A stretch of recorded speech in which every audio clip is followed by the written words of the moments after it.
తెలంగాణ రాష్ట్ర వ్యాప్తంగా మున్సిపల్ ఎన్నికల పోలింగ్ కొనసాగుతుంది. 7 నగరపాలక సంస్థల్లోని 412 డివిజన్లు, 116 పురపాలక సంఘాల్లోని 2569 వార్డుల్లో ఓటర్ల తమ ఓటు హక్కు వినియోగించుకుంటున్నారని ఈ కార్యక్రమంలో CM Revanth Reddy, deputy CM Bhatti Vikramarka, TPCC అధ్యక్షులు మహేష్ కుమార్ గౌడ్ కూడా తమ ఓటు హక్కును వినియోగించుకున్నారు. ఇక సాయంత్రం 5 గంటల వరకు పోలింగ్ కొనసాగనుందని అధికారులు తెలిపారు.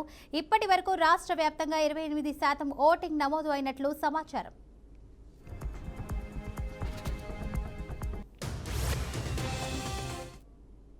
ఇక దీనిపై పూర్తి సమాచారాన్ని మా బీఆర్కే ప్రతినిధి రాజు అయితే అందిస్తారు. రాజు, చెప్పండి, దీనికి సంబంధించిన అప్డేట్స్ ఏంటి?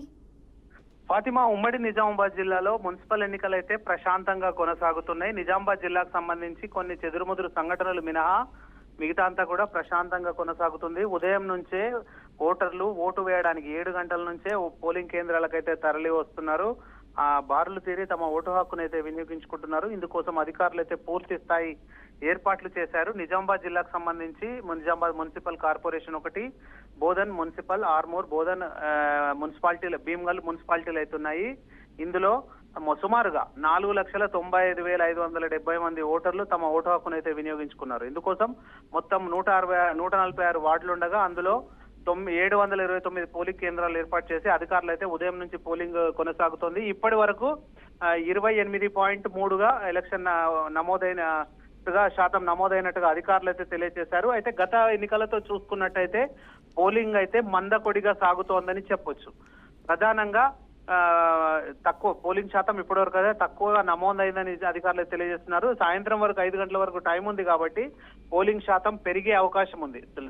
చివరగా 40% 45% వరకు అయ్యే అవకాశాలు ఉన్నట్టు అధికారులు అయితే తెలియజేస్తున్నారు. ఎందుకంటే ప్రధానంగా ఈ ఓటర్లు ఏదైతే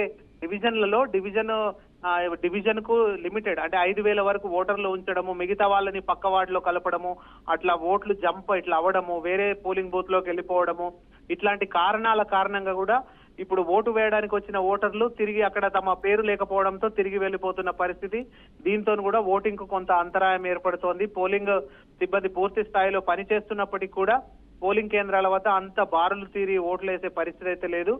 వచ్చిన వాళ్ళు ఓటేసి తమ ఓటు హక్కును వినియోగించుకొని వెళ్ళిపోతున్న పరిస్థితి అయితే ఉంది. ప్రధానంగా ఈ బిఎల్పిఓలు ఏవైతే ఈ పోల్ షీట్స్ ముందే వారికి ఇంట్లలో వెళ్లి పంచాల్సింది, అట్లాంటిది వాళ్ళు పంచకపోవడము, అంత కొంత గందరగోళ వాతావరణం కారణంగా కూడా ఎలక్షన్ సరళైతే మందకొడిగా సాగుతుందని చెప్పొచ్చు.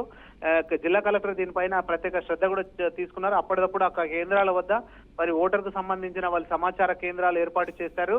అందులో ఎక్కడుంది తన ఓటు హక్కు అనేది అప్పటికప్పుడు తెలుపుతూ ఉన్నప్పటికీ కూడా ఓటర్లు కొన్ని ప్రాంతాల్లో ఎండవేడిమి కారణం కూడా అంత దూరం వెళ్లే పరిస్థితి లేదు. అట్లాంటి తరుణంలో కొన్ని సెంటర్లు మారిపోయి వేరే సెంటర్ల వద్ద వచ్చాయి. కొందరు దొంగ ఓట్ల కారణంగా కూడా వాళ్ళు అప్పటికే వాళ్ళ ఓట్లు వేసిన సందర్భాలు కూడా కొన్ని ప్రాంతాల్లో ఉన్నాయి. ఇవన్నీ కారణంగా ఓటింగ్ శాతం అయితే కొంత తక్కువనే ఉందని చెప్పొచ్చు. ఓటింగ్ కూడా సరళి కూడా మందగడిగా కొనసాగుతోంది. ఇక బోధన్ సంబంధించి మధుమలంచకు సంబంధించిన పోలింగ్ బూత్ వద్ద 2 దొంగ ఓటు వేయడానికి వచ్చిన వారిని అధికారులు గుర్తించారు. వాళ్ళు తీసుకొచ్చిన ఐడి కార్డు, అందులో ఏదైతే వాళ్ళ దగ్గర ఉన్న రికార్డ్స్ లో వాళ్ళ పేరు లేకపోవడం, ఇదంతా వాళ్ళైతే లోపలికి రావడంతో పోలీసులు అక్కడ అలర్ట్ అయ్యారు, వాటిని అరెస్ట్ చేశారు. దీంతో అక్కడ ఉద్రిక్త వాతావరణం నెలకొంది. దొంగ ఓట్లు వేస్తున్నారంటూ బయట కొందరు పుకారు రావడంతో యువకులంతా కూడా అక్కడ గుమిగూడడంతో పోలీసులు లాఠీచార్జ్ చేయాల్సిన పరిస్థితి ఏర్పడింది. ఇటు నిజామాబాద్ నగరంలో కూడా 2వ టౌన్ పరిధిలో కూడా ఇలాంటి సంఘటన చోటు చేసుకుంది. అయితే వాళ్ళ రికార్డ్స్ లో మాత్రం ఒక పేరుంది, వాళ్ళు తీసుకొచ్చిన ఐడి కార్డు దానికి సంబంధించి వేరొక పేరు ఉండడంతో దాన్ని కూడా దొంగ ఓటుగా అధికారులు అయితే నిర్ధారించారు. వారిపైన అరెస్ట్ చేశారు. ఇక్కడ కూడా కొంత చెదురుమదురు సంఘటనలు చోటు చేసుకుని మరొకటి 19వ వార్డులో కూడా దొంగ ఓట్లు వేస్తున్నారు, అసలు ఓటర్ లేకున్న వాళ్ళకి ఓటు హక్కు కల్పించారంటూ అక్కడ కూడా కొందరు అక్కడ చేరుకొని అడావుడి చేయడంతో పోలీసులు వాళ్ళనైతే చెదరగొట్టిన సంఘటన చోటు చేసుకుంది. ఇటు భూపన్పల్లిలో కూడా ఇలాగే వాళ్ళకు ఓటు హక్కు లేని వారికి కూడా ఓటు హక్కు కల్పించారంటూ వాళ్ళైతే ఆరోపిస్తూ పోలింగ్ స్టేషన్ లోకి దూసుకొచ్చే ప్రయత్నం చేశారు. ఇవి కొన్ని చెదురుముదురు సంఘటనలు తప్ప మిగతా అంతా పోలింగ్ అంతా కూడా ప్రశాంతంగా కొనసాగుతోంది. ప్రస్తుతం జిల్లా కలెక్టర్ కూడా ప్రతి పోలింగ్ కేంద్రాల్లో వెళుతూ అక్కడ సమస్యలను వీళ్ళతో ఎవరైతే ఓటర్లు ఉన్నారో వాళ్ళతో సమస్యలను కూడా అడిగి తెలుసుకుంటున్నారు. ఏదైనా అక్కడే అధికారులకు కూడా సూచించి అక్కడ సమస్యలు ఏదైనా ఉంటే వాటిని వెంటనే అక్కడే వాటిని పరిష్కరించే ప్రయత్నం చేస్తున్నారు. సిపి సాయి చైతన్య కూడా అన్ని పోలింగ్ కేంద్రాలు తిరుగుతూ అక్కడ పోలీస్ అధికారులంతా అలర్ట్ చేశారు. ఎక్కడ కూడా ఎవరు కూడా అవాంఛనీయ సంఘటనలకు పాల్పడొద్దని ఓటర్లకు అయితే తెలియజేస్తున్నారు. అనవసరంగా రెచ్చగొట్టే వ్యాఖ్యలు చేయడము, సోషల్ మీడియా వేదికలో ఎవరైనా ఇట్లా ఈ రెచ్చగొట్టే వ్యాఖ్యలు చేయడం, అనవసరంగా అపోహలను ప్రచారం చేయొద్దని చెప్పి పోలీస్ కమిషనర్ కూడా తెలియజేశారు. ఏదేమైనప్పటికీ కూడా ప్రస్తుతం ఇప్పటి వరకు పోలింగ్ అంతా కూడా ప్రశాంతంగా కొనసాగుతోంది. Right, thank you Raju for the update.